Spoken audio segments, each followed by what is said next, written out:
la liberté.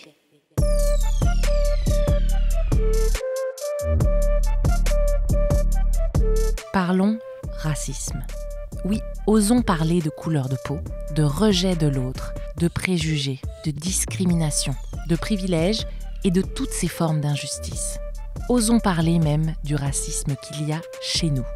Il faut soulever ces tabous, briser le silence et accepter d'affronter nos réalités, celles du racisme systémique. Bienvenue dans À voix haute, un balado en 10 épisodes signé La Liberté en collaboration avec Noir et Fier. Wilji Sagosa, directeur artistique du festival Noir et Fier et co-directeur de ce projet, est la voix de cet épisode. Épisode 3, l'éducation, partie 2. Dans l'épisode précédent, nous avons parlé de ce qui se passe en salle de classe. Comment aborder des sujets difficiles comme le racisme à l'école. Que peut-on dire et que ne peut-on pas dire? Dans cet épisode, questionnons-nous sur le rôle de l'école comme lieu social, comme lieu de rassemblement, comme lieu de société. Comment s'assurer que nos écoles soient des espaces antiracistes et sécuritaires pour nos enfants? Écoutons l'histoire de Natou, mère de 3 enfants, ici à Winnipeg.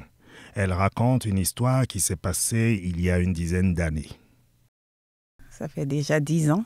Je crois que mes enfants ont même oublié cette histoire. Mais moi, ce sera difficile pour moi de l'oublier. En ce moment, mes enfants allaient dans une école francophone. Durant toute l'année, ils ont été victimes de racisme par des camarades de classe. Et à chaque incident, j'ai toujours adressé le problème à la direction qui n'a rien fait pour ça. Et c'était durant toute l'année et jusqu'au mois de juin où tout a éclaté quand un jour à la récré, il y a un garçon qui lui a jeté une orange pourrie et qui l'a traité de tous les noms. Il s'est fâché, il a repris l'orange et puis il a frappé le garçon avec et le garçon est venu lui donner un coup de pied. Et c'est parti. C'est là, il s'est défendu, il a donné un coup de poing au garçon. Malheureusement, le garçon portait des lunettes qu'il a égraffignées un peu la figure et ses lunettes se sont cassées. Le bureau a décidé de suspendre mon fils. Et il n'était pas content. Ils m'ont appelé pour me raconter l'histoire et j'ai demandé à rencontrer le bureau. Et finalement, j'ai décidé que mon fils ne sera pas suspendu. Et s'il doit être suspendu, je l'amène à la maison. Mais quand même, ils l'ont suspendu pendant 5 jours. Et là, c'était le ras-le-bol. C'est en ce moment que j'ai décidé que ça ne pouvait plus continuer. Et il fallait que je me lève pour défendre mes enfants. Tu sais, chaque enfant a son caractère. Et je faisais beaucoup de pression sur mes enfants pour ne pas se défendre ou d'avoir des comportements déplacés. Mais j'essayais toujours de contacter le bureau. Et ça m'est même arrivé d'écrire à la division scolaire pour les informer de ces incidents avec les dates et tous les détails. Mais ça n'a rien donné. Donc, à un moment donné, je crois que mon fils a eu l'impression que s'il ne se défend pas, il n'y a personne qui viendra le faire.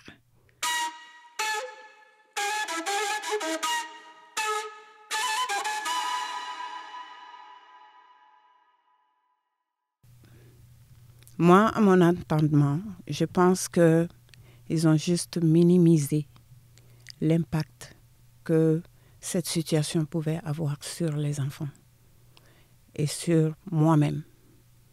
Parce que vivant au Manitoba, étant mère seule, avec 3 enfants et que mes enfants sont harcelés, traumatisés à l'école, ils n'ont pas mesuré l'impact que ça pouvait avoir sur les enfants. Je pense que c'est ça Ou bien peut-être, je me dis parce que c'est des enfants de petits noirs. Et d'habitude, quand on immigre au Canada, on cherche d'abord à s'établir, à mettre les pieds sur terre. Donc, on n'a pas le temps de faire la bagarre. On n'a pas le temps de se défendre et on n'a pas le temps de dénoncer. Je crois que c'est à cause de ça que beaucoup de situations passent inaperçues. Et nous, les immigrants, on est obligés de prendre ça sur nous et nos enfants supportent aussi ça.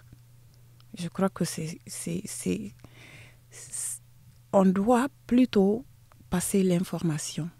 Les gens doivent s'éduquer et comprendre ce que ça donne réellement sur une famille qui vient de tout laisser et déménager dans un nouveau pays.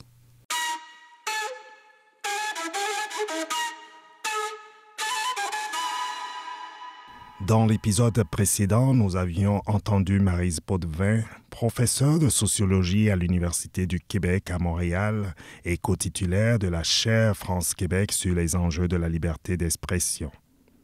Elle travaille sur les questions liées au racisme depuis plus de 30 ans.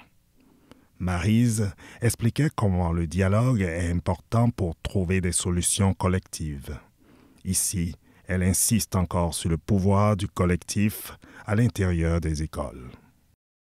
Souvent, au lieu de parler d'anti quelque chose, ben, si on dit inclusion, ben, ça change la perspective. Les gens sont plus ouverts à l'inclusion qu'à l'antiracisme parce que c'est anti quelque chose au lieu d'être inclusif. En tout cas, tu sais. Et donc, des fois, c'est juste de la terminologie, encore une fois. Donc, des fois, c'est quand on veut rendre les écoles plus inclusives, mais ça veut dire quoi, tu sais? Donc, s'il y a un comité inclusion, équité, ça marche plus que si on fait un comité antiraciste. C'est un peu plate, mais c'est ça. Fait que donc, ça l'inclut. Qu'est-ce que ça implique? T'sais, on peut travailler dans le même sens pour changer les choses, mais des fois, juste les mots lorsque les mots sont trop. Les gens adhèrent pas à tous les mots, c'est ça le problème. C'est des fois, il faut euphémiser certains trucs pour que ça passe. Et ça, c'est ce qui arrive en ce moment. Donc, toute l'approche équité, diversité, inclusion, ça marche plus, mais même s'il y a des résistances, là, mais ça marche plus que l'antiracisme, je dirais, parce que ça a l'air moins accusateur, puis ça implique que les gens réfléchissent ensemble à changer leur milieu. Donc, mais il faut interpeller les gens comme des acteurs responsables. Il faut, comme on dit, donner du pouvoir aux gens, de leur dire, ben c'est à nous de trouver des solutions. Donc, même chose avec les jeunes, quand on leur dit, il est arrivé quelque chose à l'école, on va trouver une solution, mais c'est vous qui allez la mettre en œuvre. Ben, ils sont obligés de réfléchir à comment il faut être responsable face au rapport dans la cour d'école ou face à l'école, finalement. Mais souvent, on prend des décisions à leur place, alors qu'on devrait inviter les gens à prendre des décisions plus collectives pour que ça soit une co-responsabilité quand ils arrivent. Et c'est là-dessus qu'il faut jouer, je pense. C'est comment on peut être co-responsable parce qu'on est tous des acteurs dans une institution, dans une société. Puis, il faut comme donner du pouvoir aux gens d'agir, mais dans le sens du bien-être de tous et pas juste pour défendre ses propres intérêts, dans le fond. C'est pas facile. C'est pas facile, mais tu sais, comme non, parce que les gens vont défendre telle valeur ou tel truc, puis là, ça crée des clashs. Donc, il faut vraiment que ça soit. C'est des éléments pour aller chercher les consensus, mais des fois, ça peut donner des débats houleux, mais c'est pas malsain d'avoir des débats houleux. Comment implanter ça? Ça prend un leadership dans une école, ça prend des espaces de dialogue, ça prend, tu sais, comme le fameux club. Le club équité, ça serait, ou tu sais, les combats contre les inégalités, peut-être que ça marcherait plus que le club antiraciste, en tout cas, tu sais. Mais en même temps, c'est la même cause, tu sais, parce que le racisme va être abordé dans ce comité-là autant que peut-être la pauvreté, ou en tout cas, tu sais, comme peut-être d'autres inégalités qui peuvent être abordées, mais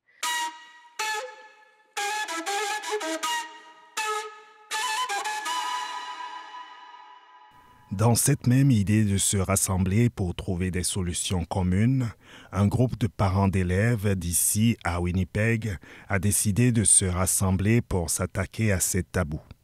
C'est l'organisme Parents contre le racisme. Leur volonté, créer un espace plus sécuritaire pour les enfants quant aux questions de racisme et de discrimination pour qu'ils puissent se sentir libres d'en parler et, sur le long terme, léguer une société sans racisme aux futures générations. Je suis Ramatoula Sherif et je suis d'abord maman de 3 enfants et une épouse également. Nous sommes un organisme qui représente le visage de notre communauté. Nous sommes Canadiens de peau blanche, de peau noire, maghrébien, comme autochtones, métis. Donc, vraiment toute une vraie représentation de notre communauté. Donc, de sorte qu'on s'attaque au racisme pluriel, pas à un racisme singulier, comme on ne choisit pas quel type de race. Et pour nous, le racisme touche partout. Même si, oui, il est à reconnaître que certaines couches vivent le racisme d'une façon plus systémique, d'une façon plus marquante que d'autres. Mais il était important que même pour nous, que même en s'attaquant à la cause du racisme, de ne pas juste choisir un type de racisme face à un autre, de s'attaquer au problème chaque fois que ça intervenait. Afin de proposer des solutions adéquates, l'organisme a sondé des groupes d'élèves pour mieux cerner leurs besoins. S'en est suivi la création d'un guide pédagogique de presque 50 pages avec des recommandations dont la création d'un club anti-racisme. On sait que dans l'enceinte de plusieurs collèges, il y a quand même plusieurs clubs que les jeunes forment eux-mêmes. Donc, nous, on essaie de promouvoir la nécessité de mettre sur place des clubs anti-racisme dans toutes les écoles. Et ces clubs-là auraient été animés par les jeunes eux-mêmes. Mais pour qu'ils puissent animer ces clubs, il faudrait-il qu'ils aient les outils qu'ils puissent même eux-mêmes comprendre. Donc, ce guide-là était pédagogique. C'était mis sur place comme on avait contracté un professeur qui a travaillé sur ce guide, a fait des recherches pour mettre vraiment des outils, des différents matériels sur place afin de le composer. Nous avons déjà essayé de créer un partenariat avec la DSFM. Il y avait une entente qui était mise sur place, donc qui comprenait quelques éléments, notamment le fait d'avoir une journée dédiée à l'antiracisme. Dans cette entente aussi, il était question de réviser le matériel pédagogique. Donc pour nous, il était important que tout ce matériel-là soit revu et puis qu'il y ait un tri de cela. Et cette entente a été signée par les commissaires. Et puis là, nous avons commencé un travail de partenariat. Parce que pour nous, il était important que ce ne soit pas juste de la revendication de nous, les parents qui venons pour chaque fois dire la DSFM ne fait pas ça, que ce soit... Parce qu'il est important que la DSFM elle-même soit convaincue que le problème existe afin que nous puissions trouver une solution ensemble. Comme ce que je disais, il était très important pour nous qu'on ne se limite pas seulement à la revendication, mais qu'on mette des choses concrètes sur place. Ça a été un défi, ça nous a pris vraiment comme plusieurs suivis, plusieurs appels. Il y avait des directions qui étaient assez ouvertes à l'initiative. Ce combat pour la justice sociale mené par les parents, par les activistes, parfois par les élèves eux-mêmes, peut être épuisant.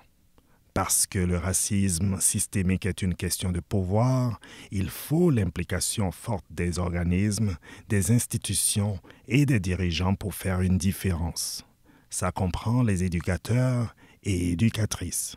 Même les enseignants avaient besoin aussi d'éducation, d'être éduqués. À part juste les sessions ou des sessions d'information ou même une séance sur l'antiracisme. C'est pas assez, au fait. C'est pas assez. Il faut de l'éducation continue sur cette thématique-là. Et il est ressorti de certaines discussions que les enseignants eux-mêmes, ils fuyaient un peu ce sujet. Ils le fuyaient parce que de peur de dire quelque chose, tellement que c'est ça, c'est un gros tabou. Donc, ils le fuyaient encore plus parce qu'ils avaient peur de dire quelque chose qu'ils ne devraient pas dire. En tout cas, ils étaient aussi confus. Donc, nous, on était, en tant que comme parents contre le racisme, à un moment donné, il fallait qu'on se mette dans ces différentes pôles-là, comme pour se dire, oui, on ne peut pas nécessairement dire à un groupe ou aux enseignants d'aborder ces choses si eux-mêmes, ils n'ont pas la formation qu'il faut là-dessus.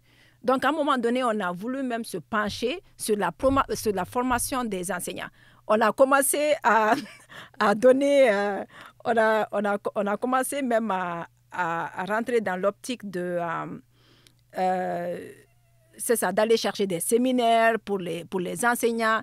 Est-ce que vous voyez? Donc, on était constamment dans cette optique-là de se réévaluer pour se dire, c'est pas notre mandat, c'est pas notre rôle de le faire. Mais en même temps, si on ne le fait pas, qu'est-ce qui va pousser au changement?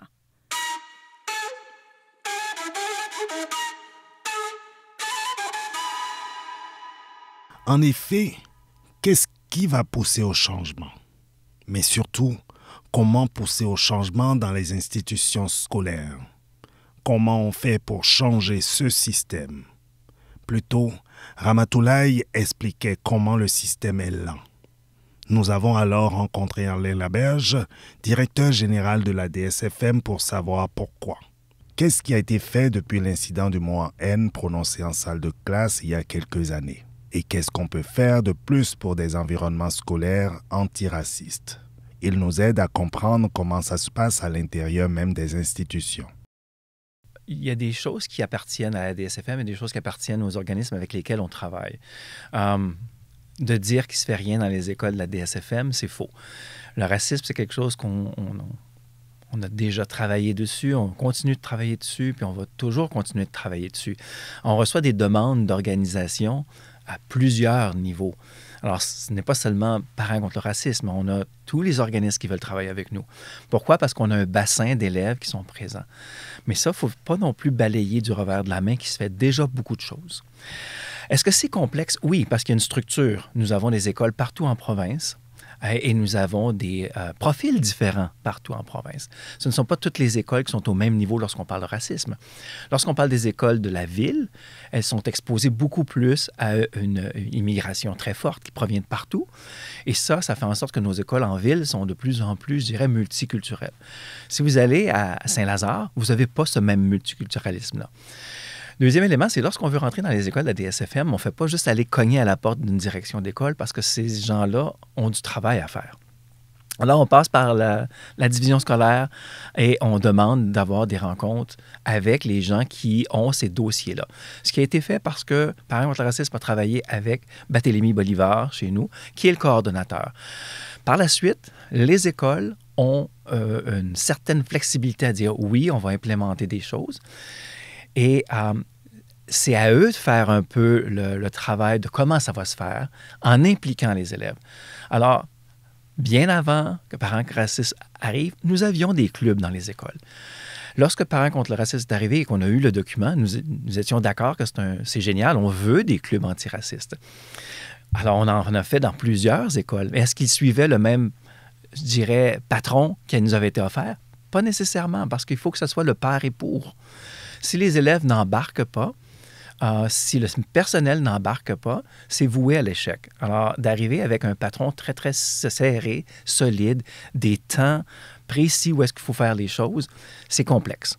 Cela dit, Parents contre le racisme a sonné les cloches, travaille de très près avec nous. Par le passé, on a organisé plein de choses pour le Mois des Noirs, on organise des activités.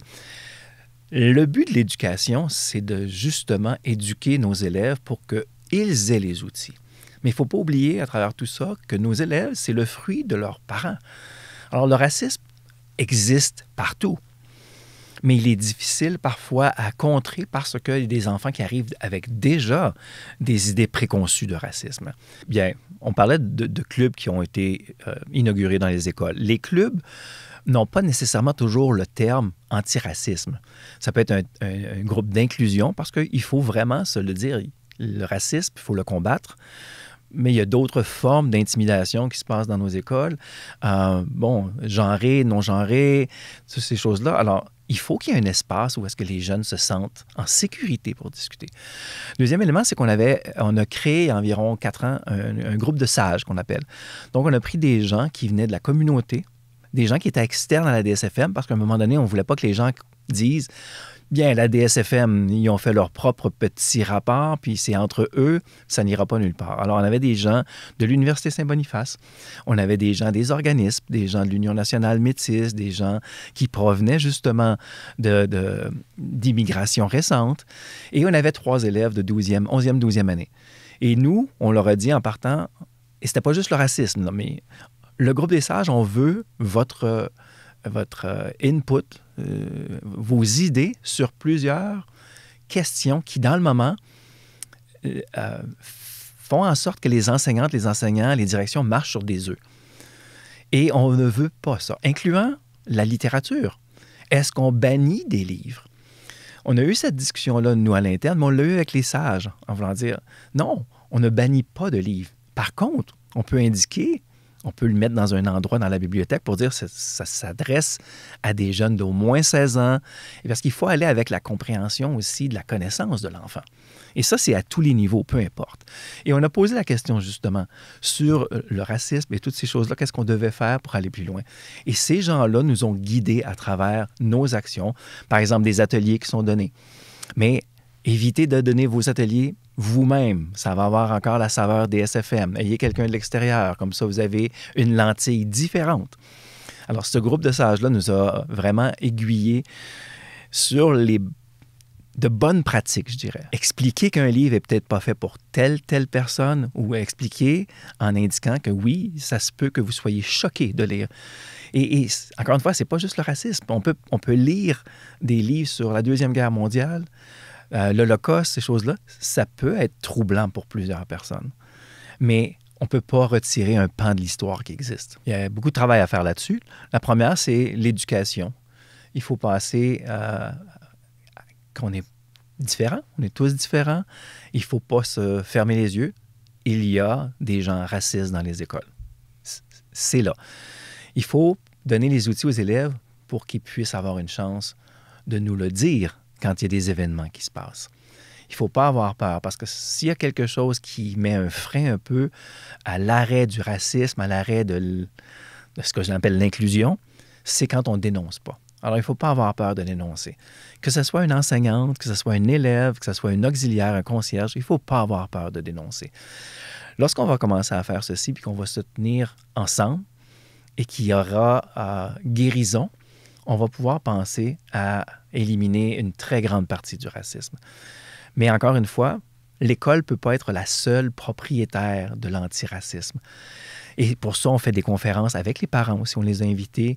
Depuis plusieurs années, on fait des conférences en partenariat avec la Fédération des parents. On offre des ateliers sur le racisme ou l'antiracisme, tout dépendant comment on peut voir le sujet. Et ça porte fruit, mais c'est long. Il faut absolument que ces parents-là comprennent c'est quoi le racisme pour eux. Des fois, ça peut juste être un mot pour eux qui disent ben, c'est pas grave, c'est juste un mot. Oui, pour toi, c'est pas grave. Mais pour la personne qui le vit, c'est peut-être très grave. Et moi, ça fait 32 ans que je suis en éducation. Lorsque j'ai commencé en éducation, il y a plein de mots terribles qui se disaient par rapport aux gens qui étaient homosexuels, des gens qui étaient noirs. C'est comme, ça n'avait juste pas de bon sens. Donc, je regarde en 30 ans, il y a beaucoup de chemin qui s'est fait, mais il faut qu'on le fasse en société. Ramatoulaye a parlé plus tôt d'une recommandation importante de la part de parents contre le racisme, la révision des curriculums et programmes scolaires. Barthélemy Bolivar, qui était coordonnateur à la DSFM à l'époque de l'incident du mot en haine, avait justement partagé à la DSFM une réflexion philosophique et pédagogique quant à l'utilisation de ce mot en salle de classe. En tant que chercheur intellectuel, écrivain et employé à la DSFM, il a aussi son avis sur la question des programmes scolaires et des œuvres étudiées. Il y a lieu de revisiter les programmes scolaires, tout à fait. Et au-delà même du racisme. Ce que je veux dire par là, c'est au niveau des représentations, je m'en vais de l'autre côté aussi, de combien de scientifiques noirs dont on parle, de combien de mathématiciens noirs dont on parle dans nos livres de mathématiques. Okay? Donc, il y a lieu de revisiter nos contenus, de combien d'Arabes dont on parle en mathématiques, avec tout ce qu'ils ont fait en algèbre, de combien de Chinois dont on parle, qui nous ont donné beaucoup de choses dans certaines. Ils ont une civilisation de longue date. Parce que le problème aussi avec l'histoire ou ce qu'on a hérité, ce dont on a et c'est ce qu'on hérite aujourd'hui, c'est que, comme le dit bien un écrivain américain, dont j'oublie le nom ici, c'est que l'histoire, ce n'est pas vraiment ce qui s'est passé, c'est ce qu'on nous dit, ce qui s'est passé. C'est ce qu'on nous a rapporté. Ouais. J'ai toujours eu la chance de jouer avec mes élèves, dire, mais quelle est votre date de naissance? Telle date? Oh, 15 avril. Je dis, OK. Comment vous le savez? On vous a dit que vous êtes né le 15 avril. Alors, c'est juste pour parfois remettre en question même des choses qui paraissent trop évidentes, mais qu'on peut fausser quand même. Donc, d'une certaine manière, retournons à cela, et on doit revisiter les programmes, on doit revisiter certains contenus de livres, mais moi, je n'aime pas qu'il y ait un travail superficiel, pas seulement au niveau des mots, mais au niveau des contenus même, au niveau de l'intention des auteurs. Donc, des films, par exemple, qui montrent toujours des Noirs comme des concierges, hein, mais on le sait d'abord. Si c'est ça que vous vendez aux jeunes, pensez-vous qu'un jeune noir va avoir un certain sens d'appartenance, etc. Il veut se faire blanc, il veut te retourner sa couleur parce que les Noirs, c'est toujours des concierges. C'est ça qu'il voit. C'est pas parce que le concierge, c'est un problème, c'est pas ça que je suis en train de dire. Mais pensez-vous qu'il n'y a pas de Noirs qui puissent diriger? Hein? Est-ce qu'ils n'ont pas été à l'école? Est-ce qu'ils n'ont pas eu des diplômes? Est-ce qu'ils n'ont pas des portfolios? Alors, c'est exactement ce problème-là qu'il faut vraiment traiter. Il y a un problème de représentation parfois dans les ouvrages. Donc, il faut retenir. Maintenant, carrément, s'il y a eu des œuvres racistes, il faut les enlever. Tout à fait. Si vraiment, et là, il faut aller au-delà du livre. Si on sait pertinemment que cet auteur-là, dans sa vie, il y a eu des propos, OK, je ne vais pas nommer des gens, mais il y a des gens qui s'affichent comme racistes à travers le monde. Mais si ce sont des gens qui écrivent sur les Noirs certaines choses, mais est-ce qu'on va mettre un livre comme ça dans une salle de classe? Pensez-vous? Non. La question serait non. Eh bien, la même chose, c'est qu'on ne va pas demander à un auteur de refaire le titre de son livre parce qu'il y a eu quand même une raison derrière le titre.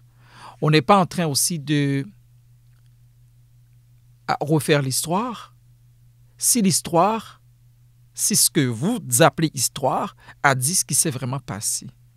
Si cette histoire a été toujours une façon de perpétuer une version des groupes qui sont toujours les plus forts et qui mènent, c'est le temps que notre tranche d'histoire soit écrite. Si cette histoire a été faite de manière très tendancieuse, biaisée, comme on le dit, très tendancieuse, c'est le temps d'écrire quelque chose d'autre. Et parce que les gens ont droit à la vérité. Cela dit, si dans une œuvre, on voit que l'intention, c'est exactement d'humilier un groupe particulier, moi, je ne veux pas que mon enfant le lise comme parent. Ça, c'est mon choix et personne ne veut me dire « Oh », parce qu'il y a aussi quelque chose que tout le monde doit comprendre. Ce n'est pas à nous de dire comment les opprimés doivent parler de leur oppression ou ce qui est acceptable ou non. Et on doit le faire et dans tous les domaines, si on accepte aujourd'hui que les femmes ont une certaine façon de parler de leur oppression, mais les Noirs ont une certaine façon de parler de ce qui les embête, des injustices qu'ils ont subies, et ce n'est pas à nous de leur mettre des mots ou une façon de faire. Parce que vous avez une façon de faire jusqu'à ce que ce n'est pas vous qui êtes victime de la chose. Oui, c'est très facile. Et puis même en littérature aussi, il y a... même en littérature aussi, il y a vraiment ce beau cliché des écrivains qui sont en train de faire la morale, comment vous devriez pleurer votre enfant qui est mort, etc., jusqu'à ce que eux, leur enfant est mort. Et là, ils comprennent qu'est-ce que ça veut dire comme parent pleurer un enfant. Alors, moi, je le vois très tendancieux et arrogant que des gens choisissent de dire à des gens qui sont très opprimés de manière historique et sur des années et des années, des choses qui se perpétuent, comment il faut pleurer leur misère et leur désenchantement par rapport à certaines pratiques. Et là, je pense qu'il y a une valeur à ce que des gens disent que mon enfant ne peut pas lire ce livre-là, voilà la raison. Et si vraiment la raison est fondée. Et ordinairement, ça ne va pas être un seul parent, là. Ça va être très partagé. Des gens qui vont dire non, si c'est une œuvre qui humilie certaines races, on ne veut pas que nos enfants le lisent. Et puis, ouais, c'est tout à fait légitime. Un livre aussi qui présente. D'accord, et puis je ne veux pas nommer des choses en particulier, je ne veux pas tomber dans des polémiques ici. Mais un livre, par exemple, qui présente des Noirs sous un joug très condescendant, mais c'est à bannir, à enlever de là. On n'a pas intérêt à perpétuer ça, de la même façon qu'on n'a pas intérêt à perpétuer un livre qui présente les femmes d'une certaine manière comme des servantes à la maison. Ce n'est pas cette image qu'on veut voir de nos femmes qui sont nos égales. Donc, c'est le même barème, c'est le même critère qu'on devrait utiliser. Et si on commence à faire ces critères-là, on va voir exactement tout ce qu'on devrait éliminer, tout ce qui peut rester. Mais quand même, ce sont des débats, ça ne doit pas venir comme d'une seule entité. Ça prend des groupes qui sont concernés pour en discuter.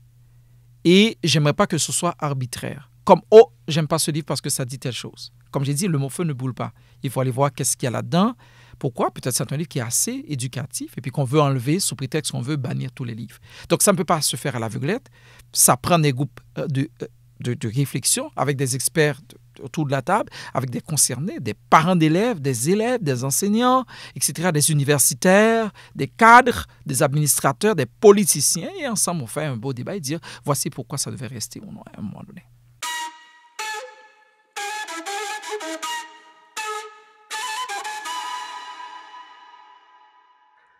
Les gens veulent en parler plus, puis je pense qu'à l'école, il y a plus de gens qui en parlent maintenant qu'il y a 30 ans, là, à mon avis. C'est des sujets qui sont plus abordés dans l'actualité, dans les classes.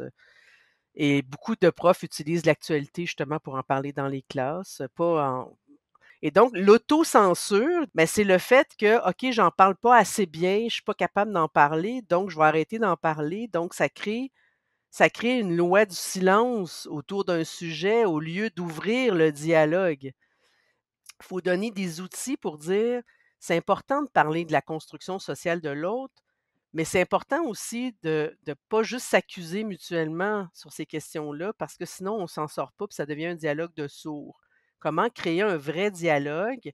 Ben, c'est en se penchant justement sur les processus sociologiques, comment les rapports de pouvoir se construisent dans la société, comment, etc., etc. Tu sais, comment ces rapports-là, finalement, on le voit dans la police, on le voit dans le logement, etc., etc. Puis on le voit dans la psychologie des personnes, parce que les personnes se sentent affectées par ces questions-là, mais ils ne sont pas réduits non plus à cette question-là non plus, tu sais.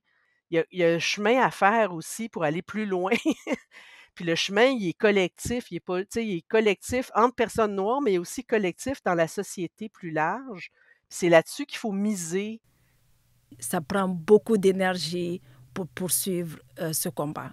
On sait au plus profond de nous qu'il est nécessaire de poursuivre ce combat, mais en même temps, c'est épuisant. C'est épuisant moralement, c'est épuisant physiquement. C'est, comme on le dit, un mot qui revenait souvent dans notre CA, c'est que nous sommes des parents fatigués. Nous sommes des parents fatigués. En fait, surtout quand on pousse pour la même chose et puis que c'est difficile de voir des changements dans l'immédiat. Donc, ça prend vraiment une continuité.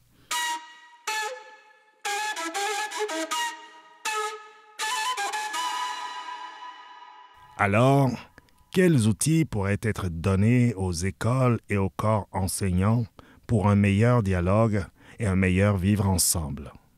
Maryse Potvin intervient.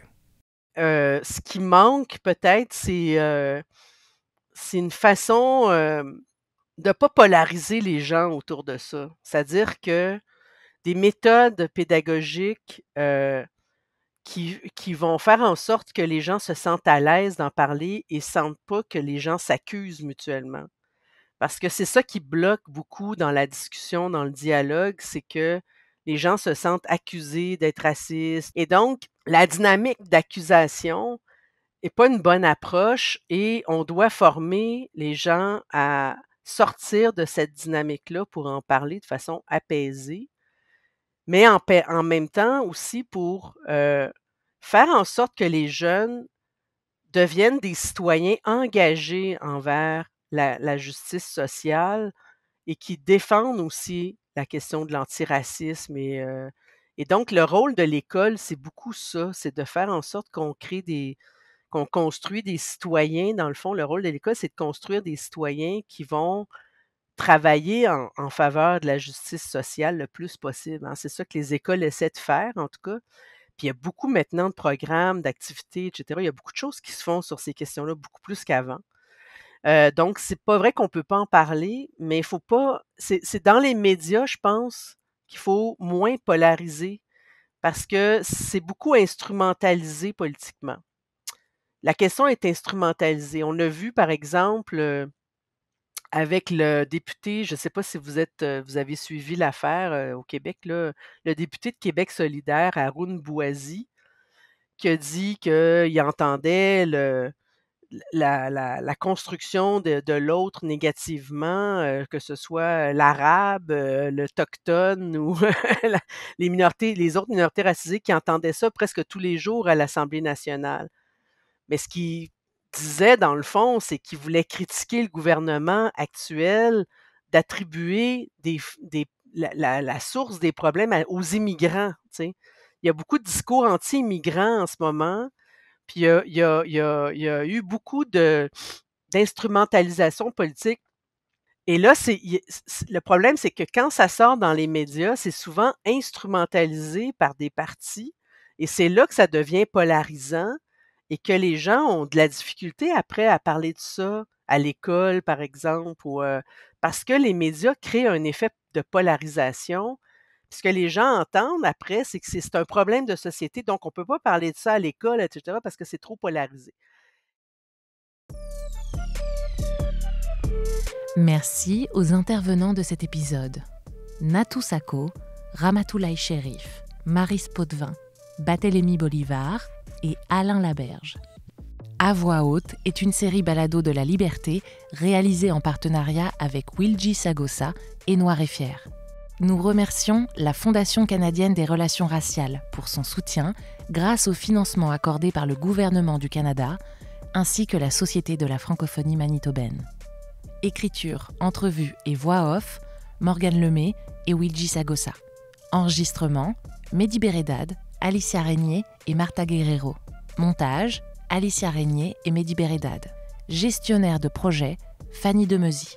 Directrice adjointe, Lisiane Romain. Directrice générale et rédactrice en chef, Sophie Gaulin. Merci au comité de direction du projet, le Conseil jeunesse provincial, la Société de la francophonie manitobaine, l'accueil francophone, le Centre de santé Saint-Boniface et l'Union nationale métisse Saint-Joseph du Manitoba.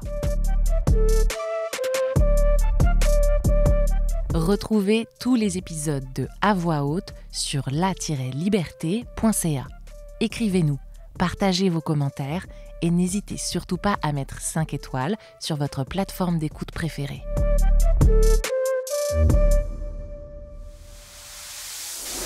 La liberté.